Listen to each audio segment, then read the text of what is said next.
Olá mais uma vez, com muita peleja, vamos dando continuidade aos temas do edital. Já estamos no quarto tema, construindo competências e habilidades em educação física.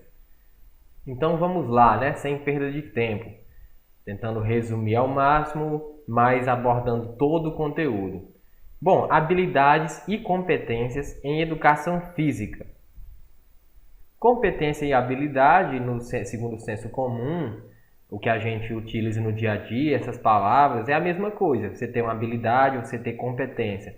Porém, na maioria dos estudos, eles utilizam essas palavras no sentido de que competência é uma coisa mais geral e habilidade mais específico. Mais para frente você vai entender melhor. Então, começando agora aqui o conteúdo de habilidades e competências da educação física, vamos começar aqui falando sobre o que o professor de educação física busca conseguir com sua aula. Quais são as habilidades e as competências que ele busca desenvolver nos seus alunos? E quais são as habilidades que ele precisa ter para conseguir desenvolver essas competências nos seus alunos? Ou seja, basicamente, o que o professor vai buscar em sua aula? Qual o objetivo dele? Isso tudo está interligado. Objetivo, habilidade e competência, metodologia, tudo está interligado. Uma coisa puxa a outra. Por exemplo, a minha metodologia de aula, ela tem que estar de acordo com o meu objetivo. Eu não posso fazer uma metodologia de aula aberta, por exemplo, se o meu objetivo é transformar meu aluno num atleta. A aula não vai ser uma metodologia construtivista, vai ser tecnicista mesmo. Do mesmo jeito que eu não posso fazer uma metodologia tecnicista se o meu objetivo é formar um cidadão pensante. Então tudo tem que estar interligado, uma coisa puxando a outra. Então vamos lá, dando sequência. O professor busca constantemente em sua praxis uma competência ao ministrar suas aulas. No entanto, esta não diz respeito somente aos saberes necessários para o professor transferir. Bom, veja bem, o professor busca sempre em sua praxis. O que é praxis? Praxis, como você sabe, é teoria e prática, é a junção das duas, É o seu fazer pedagógico, que o seu fazer pedagógico não é só teoria e nem só prática, tem que ser as duas. Então, os autores da área da educação chamam isso de praxis. Então, o professor, em sua praxis, ele sempre quer ter competência para ministrar suas aulas. Ou seja, ninguém quer ser um professor ruim. Isso é lógico. Você não vai dar aula querendo ser um professor ruim.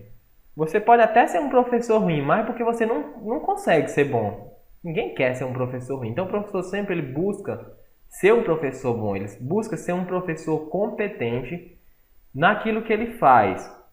Porém, essa competência não é somente os saberes necessários que o professor tem para transferir. Veja bem, o que vai definir se você vai ser um bom professor de educação física no ensino médio não é a quantidade de conhecimento que você tem na sua cabeça. Porque isso não basta. Você não vai simplesmente chegar lá com a sua aula, os alunos vão ficar todos calados, escutar cada palavra que você vai dizer e aprender 100%. Seria perfeito se fosse assim, mas não é assim. Aliás, seria perfeito entre aspas, Porque também não vai de acordo com o objetivo da educação. Se você simplesmente chegar, passar um conteúdo e o aluno aprender, isso não está de acordo com o objetivo da educação atual, como você vai ver daqui a pouco. Então, a competência de um professor não é apenas a quantidade de conhecimento que ele tem na cabeça, porque a aula dele não vai ser simplesmente transferir conhecimento. Então, ele tem que estar ligado em muitas outras coisas. Por exemplo, na metodologia.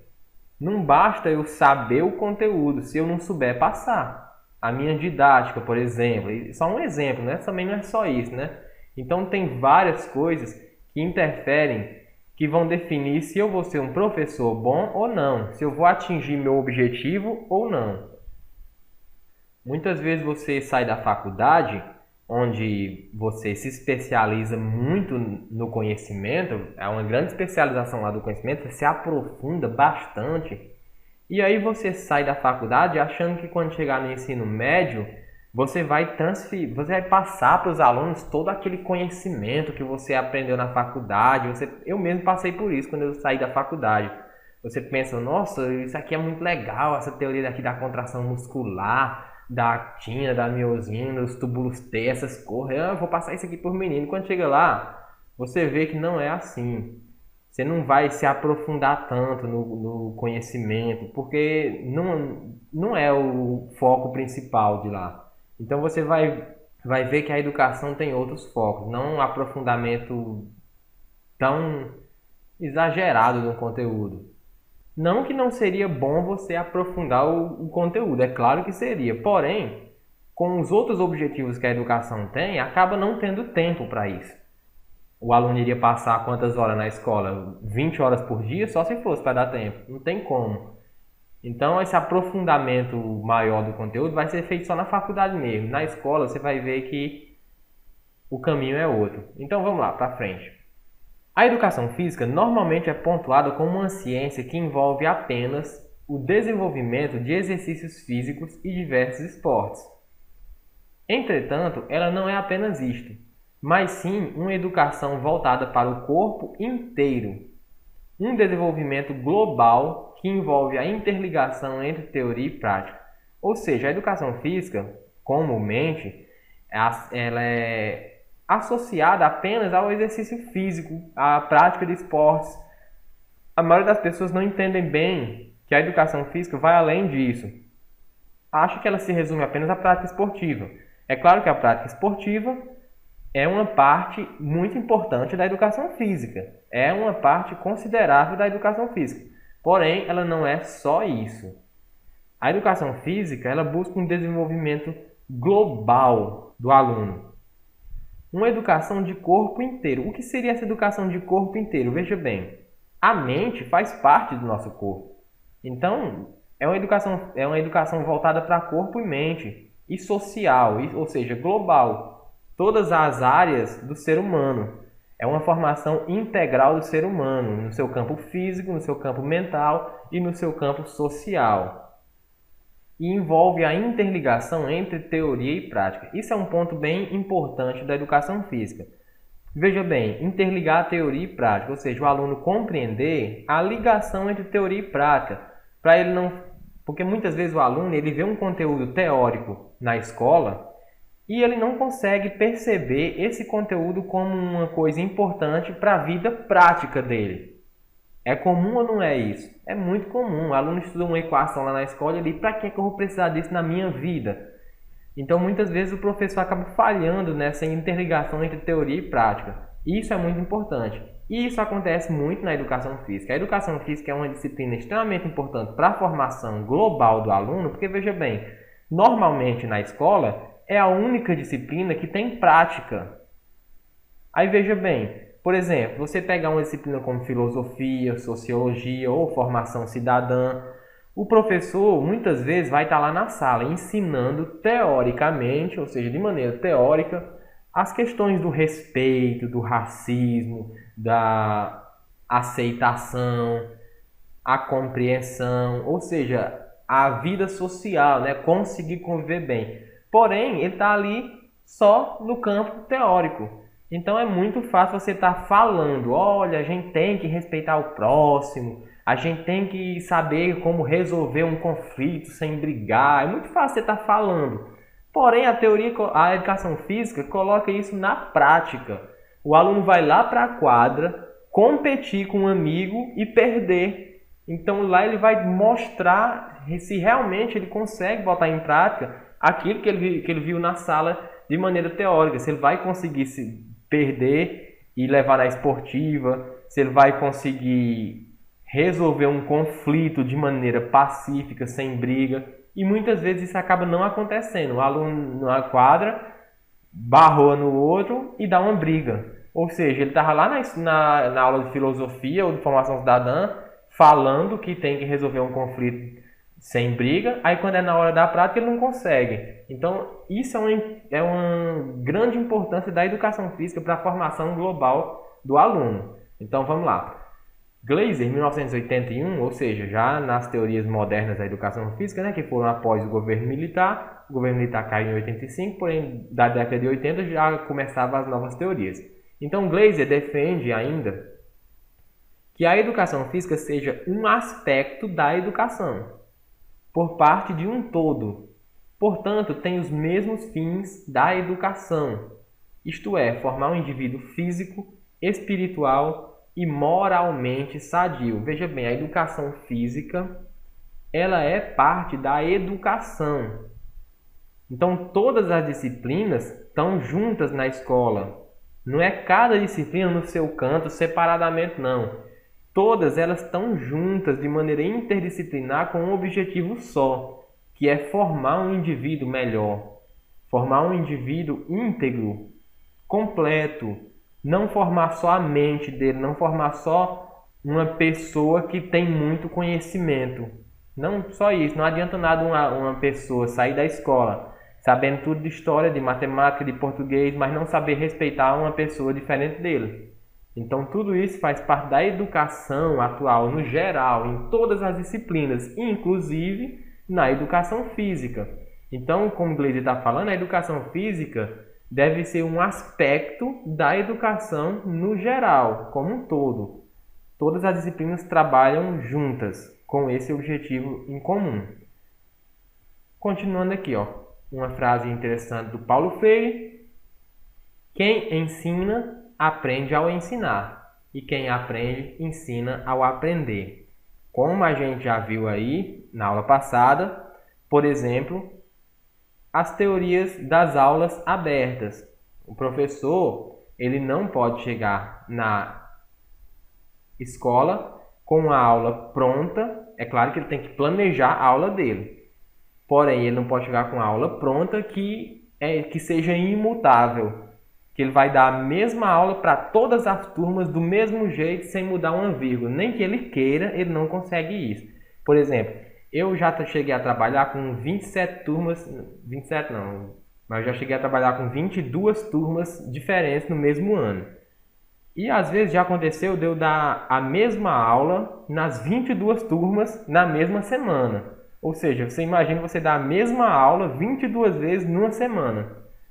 O interessante é que apesar de eu dar 22 aulas na mesma semana, cada aula é diferente uma da outra. Numa aula eu falo uma coisa que na outra eu não falo, porque no decorrer da aula, os alunos têm a experiência de vida deles. Então, conforme eu vou falando um assunto, eles também vão falando um assunto. E aí eu acabo falando uma coisa numa turma que eu não falo em outra. Então, sempre vai ser diferente a aula de uma turma e de outra. Ou seja, por que a aula não é igual? A aula não é igual porque o aluno também tem com o que contribuir para uma aula. O aluno ele não é um saco vazio, uma mente limpa, em branco, para você simplesmente escrever nela. O aluno ele traz a sua história de vida, ele traz os seus conhecimentos prévios. Então, automaticamente, quando você está dando aula, você tanto ensina como você aprende ao mesmo tempo. Mesmo que não seja os conteúdos da sua aula, você aprende outra coisa com o aluno. O aluno tem o que ensinar e você tem o que ensinar ao aluno. Inclusive, por isso que as novas pedagogias dizem que o aluno e o professor devem se respeitar como iguais. Não o aluno achar que o professor é alguém melhor do que ele. Isso aí é coisa do passado. Por exemplo, nas escolas mais antigas, tinha um lugar mais alto para o professor ficar, tipo como se fosse um palco. Isso aí nas escolas antigas, nas atuais não tem isso, porque o professor tem que estar de igual para igual com os alunos. Ah, mas o aluno tem que respeitar o professor. Claro, assim como o professor tem que respeitar o aluno, do mesmo jeito. O aluno não tem que respeitar o professor mais do que o professor tem que respeitar o aluno. Tem que ser igual, então eles têm que se tratar iguais. Então, quem ensina, aprende ao ensinar. Conforme você vai ensinando, você também vai aprendendo. E quem aprende, ensina ao aprender. Até, inclusive, você ensina um conteúdo e você vê que aquele aluno tem um jeito diferente de aprender. Então ele lhe ensinou, simplesmente pelo fato dele aprender. Você viu um jeito diferente de aprender uma coisa. O aluno sempre tem o que ensinar, assim como você tem o que ensinar para ele, lógico, né? Então vamos lá, dando continuidade. A sociedade necessita de sujeitos ativos e que estejam constantemente em busca de novos conhecimentos e especializações. Sendo assim, nada mais imprescindível de que a escola não apenas modele os estudantes, mas sim que os ajude a construir conhecimentos para podê-los aplicar em seu cotidiano. Muito importante esse slide aqui, presta atenção. A sociedade necessita de sujeitos ativos. A nossa sociedade precisa de pessoas que estejam interessadas em buscar novos conhecimentos. Senão a gente pararia no tempo, ninguém ia mais fazer novas invenções, ninguém ia fazer novas descobertas, a gente ia parar no tempo, a tecnologia não ia avançar, as políticas públicas não iam melhorar, os tratamentos médicos não iriam evoluir. A gente não precisa simplesmente de pessoas que consigam aprender. A gente precisa de pessoas que consigam criar novos conhecimentos. Então, uma pedagogia tradicional não vai ajudar nisso, porque uma pedagogia tradicional, o aluno ele está apenas desenvolvendo a capacidade de aprender o que outra pessoa já sabe. No caso, por exemplo, o professor. O aluno está apenas aprendendo o que o professor já sabe. O professor não está estimulando o aluno a buscar um conhecimento novo que ninguém sabe. Então, por isso que num modelo novo de educação, o professor ele não vai apenas modelar o estudante, ele vai ajudar esse estudante a construir conhecimentos junto com ele. Por isso as teorias construtivistas, por exemplo, da aula aberta, para o aluno ir formando a aula junto com o professor. Com isso, o aluno vai aprendendo a construir conhecimento. Isso cria cidadãos ativos, que é justamente o que a sociedade precisa. Então vamos lá, bola para frente. O professor de educação física é preparado para exercer uma prática desportiva, pois retém conhecimentos específicos sobre anatomia, fisiologia e limites do corpo. O respeito às características de cada aluno é condescendente, pois o exercício físico pode trazer prejuízos ao invés de benefícios. Aqui é um exemplo prático de como o professor de educação física contribui para a formação integral do indivíduo, a formação completa, a formação social, inclusive. Às vezes o professor faz isso até sem perceber, porque veja bem, a partir do momento que ele respeita as características de cada aluno na prática, pois ele sabe que cada aluno tem uma individualidade biológica, como ele estudou na faculdade, o princípio da individualidade biológica, que um exercício que é bom para mim pode fazer mal para você. Então, a partir disso, ele respeita a característica, ou seja, a individualidade de cada aluno, de cada pessoa. E com isso, mesmo que ele faça sem perceber, ele está mostrando ao aluno que a gente não pode querer padronizar todo mundo. A gente tem que respeitar a individualidade de cada um. Então, o que é bom para mim pode não ser bom para você. Se eu faço as coisas de um jeito, não quer dizer que está certo. Você pode fazer de outro jeito que também está certo. Então, existe a individualidade, né? Então, aí é um exemplo bem legal de como a aula de educação física é importante para a formação social dos alunos e para a formação completa, formação integral, formação global, né? Então, vamos lá. O desenvolvimento integral do aluno depende também de desportos, assim como de conhecimentos intelectuais. Primeiramente, desenvolvimento integral, caso você não saiba, integral vem de íntegro. Íntegro significa inteiro, completo, ou seja, o desenvolvimento completo do aluno, como cidadão completo, ou seja, o desenvolvimento físico, mental e social. Logicamente, se é um desenvolvimento completo, ele depende também dos esportes, das práticas físicas, assim como dos conhecimentos intelectuais. Então, as duas coisas são importantes. Não tem um mais importante que o outro. Através do esporte, através das práticas físicas, o aluno está sendo educado também. A educação física escolar trabalha o aspecto cultura corporal de movimento do corpo, auxiliando os estudantes a compreenderem e a aceitarem-se. Veja bem, o que é que a educação física trabalha? Qual é o conteúdo da educação física? É a cultura corporal de movimento, a cultura corporal do ser humano, a cultura corporal do homem. O que é a cultura corporal? É qualquer manifestação corporal, qualquer manifestação física. E aí pode entrar tudo, pode entrar os esportes, pode entrar as lutas, pode entrar a ginástica, a dança, qualquer manifestação corporal do ser humano. Isso é o que é educação física, é o conteúdo da educação física. Consequentemente, essas manifestações corporais que a gente trabalha na aula de educação física, elas auxiliam o estudante a compreenderem e aceitarem. O que isso significa? Isso auxilia eles a se aceitarem e aceitar o próximo. Claro, isso se a aula de educação física for planejada nesse sentido. Porque se não for, se o professor fizer uma prática sem planejar, se ele simplesmente bota os alunos para fazer uma prática, a tendência, na verdade, é a exclusão. Por exemplo, se eu simplesmente pego uma bola e digo vão jogar, a tendência é que esses alunos aceitem o que não sabe jogar? Não. Pelo contrário, a tendência é eles excluírem aquele que não tem mais habilidade física. A tendência, então, é a não aceitação ao próximo. Mais uma aula de educação física, como ela deve ser, é justamente o oposto.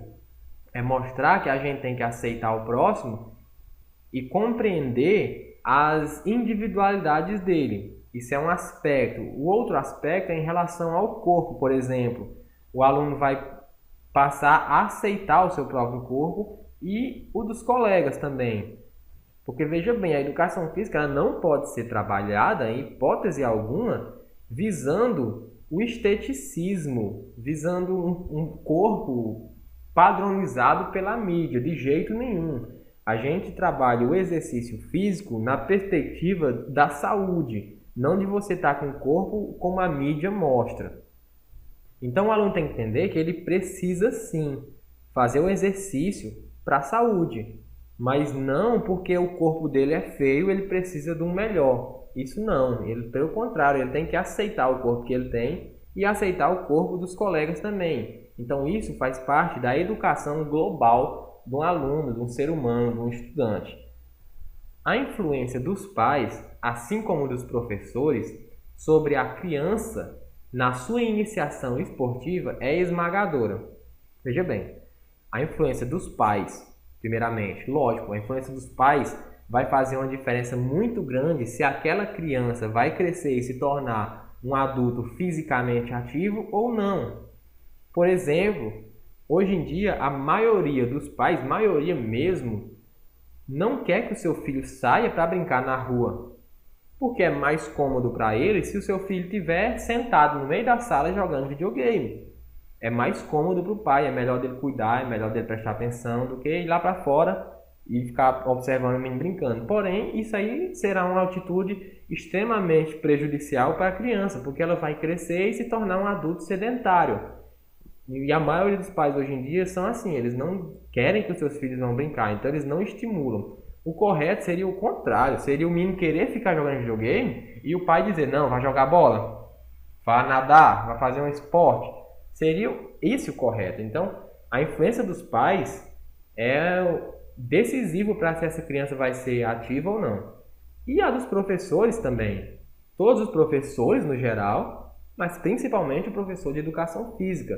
A maneira como o professor vai fazer a aula dele vai definir se o aluno vai participar, se ele vai se sentir bem para participar ou se ele vai se sentir constrangido a participar e prefira ficar sentado.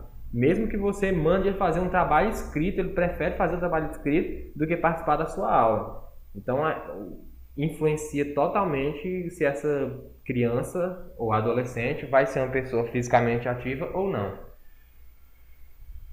Conforme Ivanovic, 1985, cuidar do corpo em termos da nossa cultura significa tratar da nossa saúde e do nosso prazer.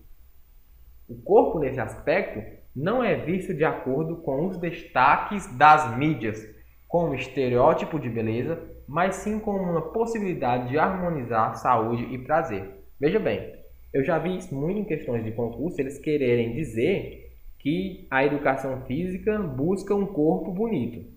Que o objetivo da educação física é ensinar o aluno a buscar um corpo bonito. Isso é lógico que não. Não existe isso. Primeiro, porque bonito é relativo. Não existe isso aqui é bonito, isso aqui é feio. Cada pessoa é que acha uma coisa bonita, uma coisa feia. É individual. Agora, é claro que a mídia tenta impor um padrão de corpo perfeito. Porém, a gente não vai valorizar esse padrão. Pelo contrário, a gente vai criticar esse padrão de corpo beleza.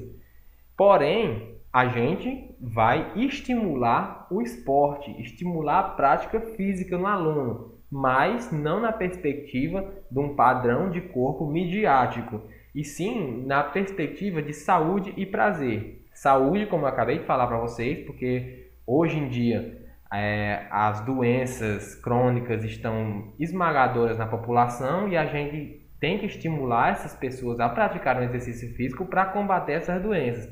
E em relação ao prazer, ou seja, o lazer da pessoa, é muito importante que a pessoa tenha um lazer. Isso a gente também trabalha na educação física, a importância do lazer. Porque uma pessoa que só trabalha, estuda e não tem lazer nenhum, a tendência dela se tornar uma pessoa depressiva é extremamente alta, talvez chegando até um suicídio, né? Então o lazer, a socialização, eu mesmo falo muito isso nas minhas aulas, a importância do lazer e da socialização. Vamos para frente.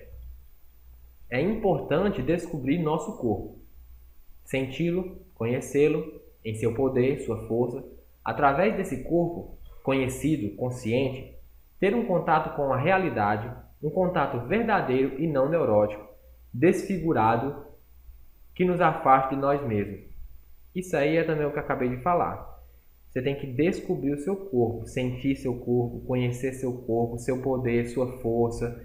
E através desse corpo conhecido, consciente, você tem uma consciência do seu corpo, você tem um contato com a realidade. E aí você vai se aproximar de você mesmo. Ou seja, você vai conseguir atingir o seu nível de satisfação pessoal, de qualidade de vida, e não se afastar de si mesmo. O que seria se afastar de si mesmo? Seria o contrário, seria você passar a uma neurose, é você achar que o seu corpo está feio, e que você está gordo, e que isso, e que aquilo, e se afastar da vida social, e acabar se tornando uma pessoa depressiva. Então, a gente não pode estimular esse tipo de coisa na aula de educação física, tem que ser justamente o oposto.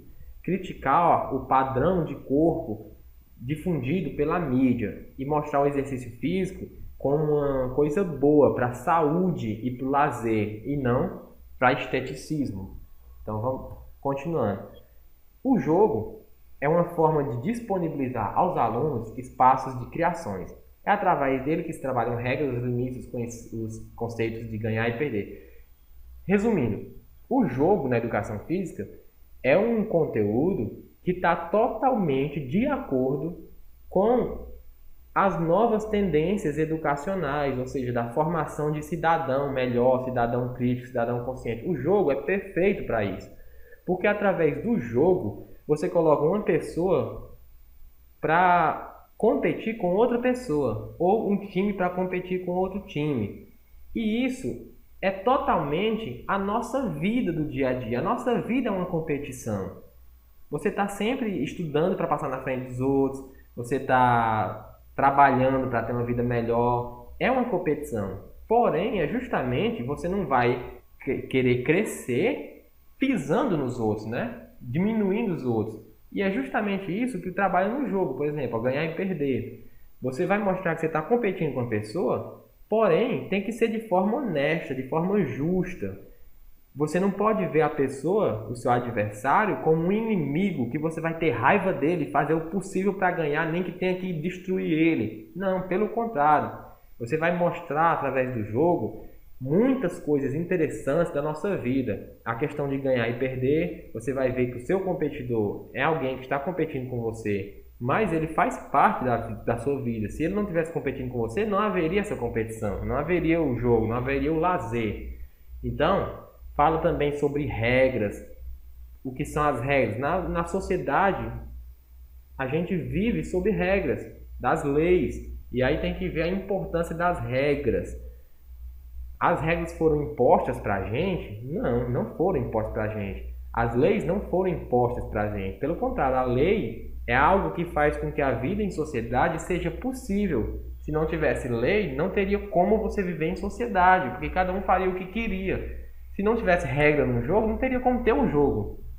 Eu ia estar jogando basquete contra você jogando futsal. Não dá certo, eu chutando a bola, eu pego na bola com a mão e você querendo chutar. Não existe, não tem como, tem que ter a regra, né? E os limites.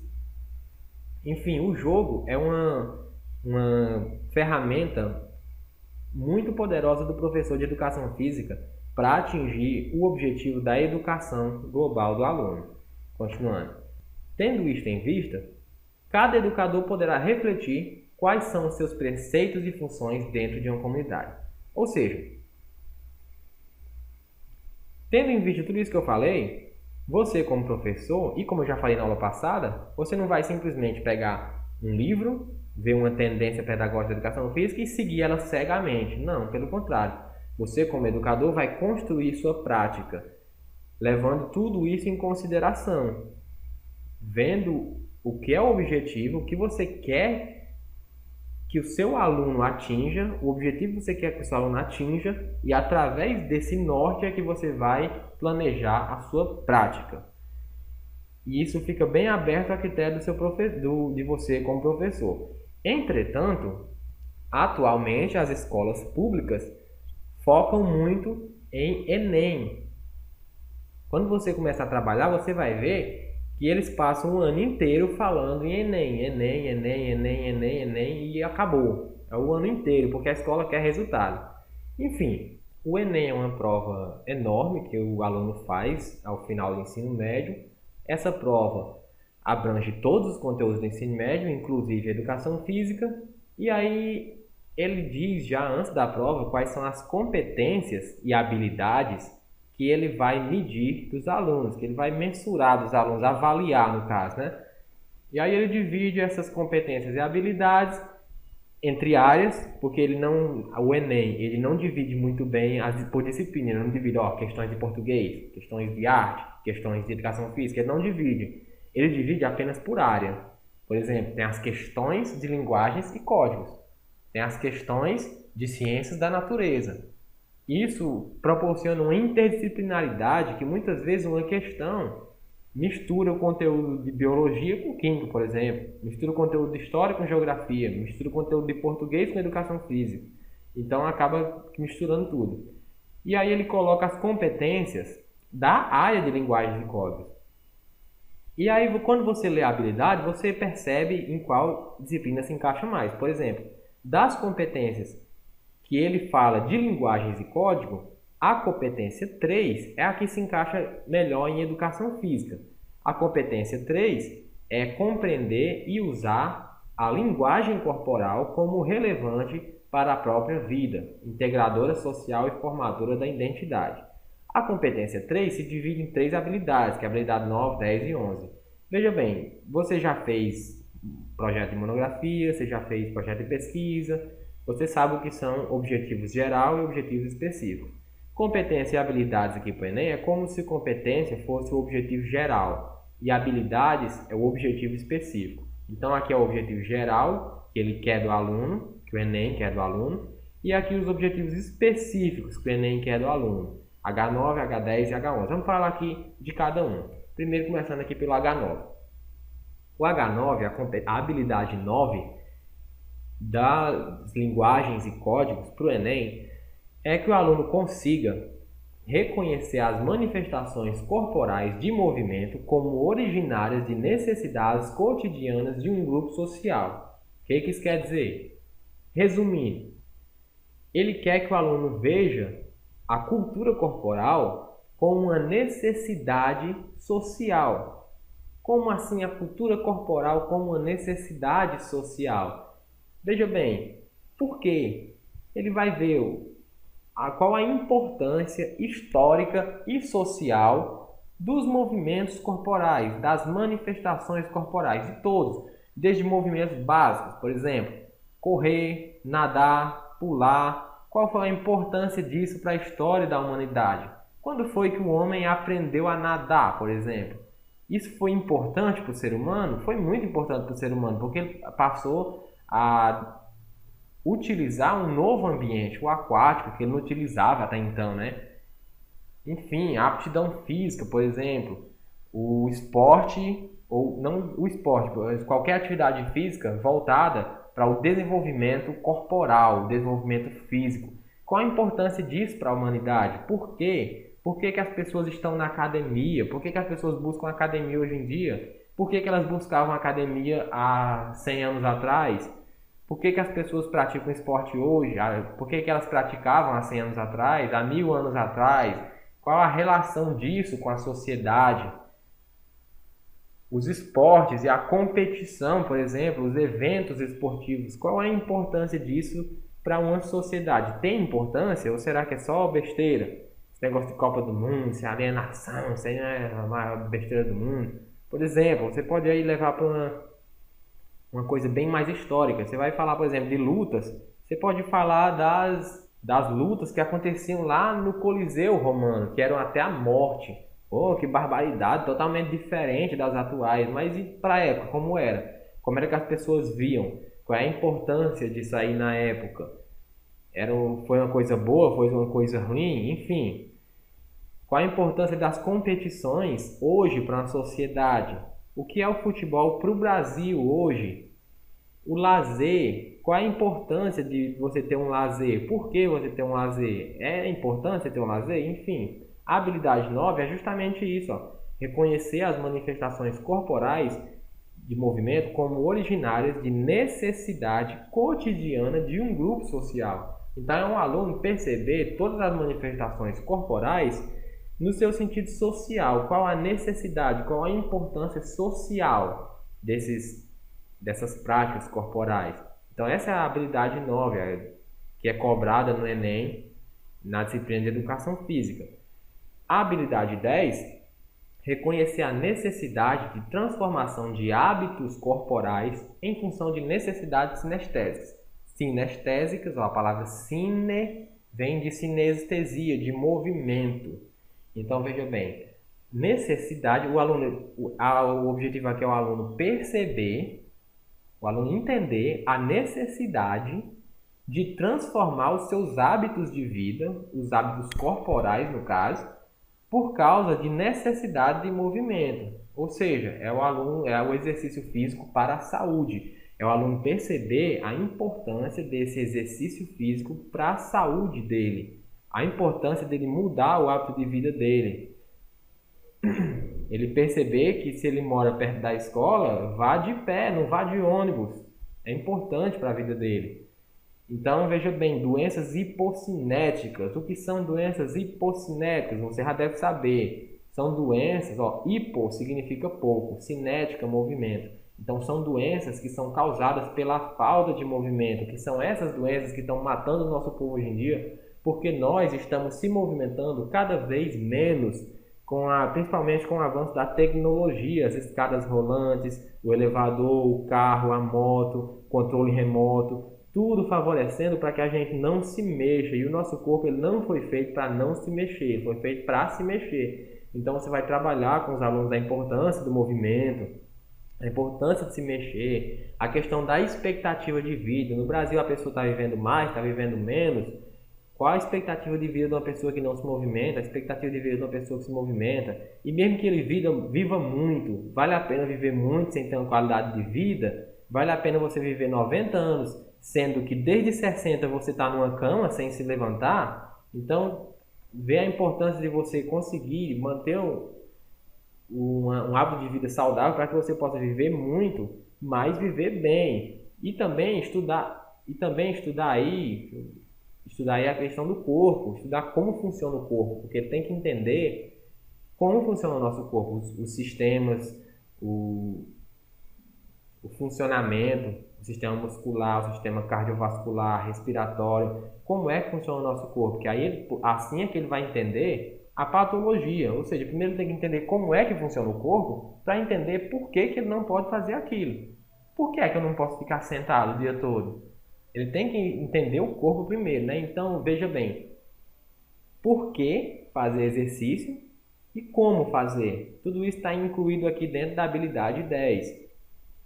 Por que fazer e como fazer. E a habilidade 11 do Enem é reconhecer a linguagem corporal como meio de interação social, considerando os limites de desempenho e as alternativas de adaptação para diferentes indivíduos. Ou seja, a habilidade 11 aqui está em relação à convivência social. Veja bem, reconhecer a linguagem corporal como meio de interação social. O esporte como meio de interação.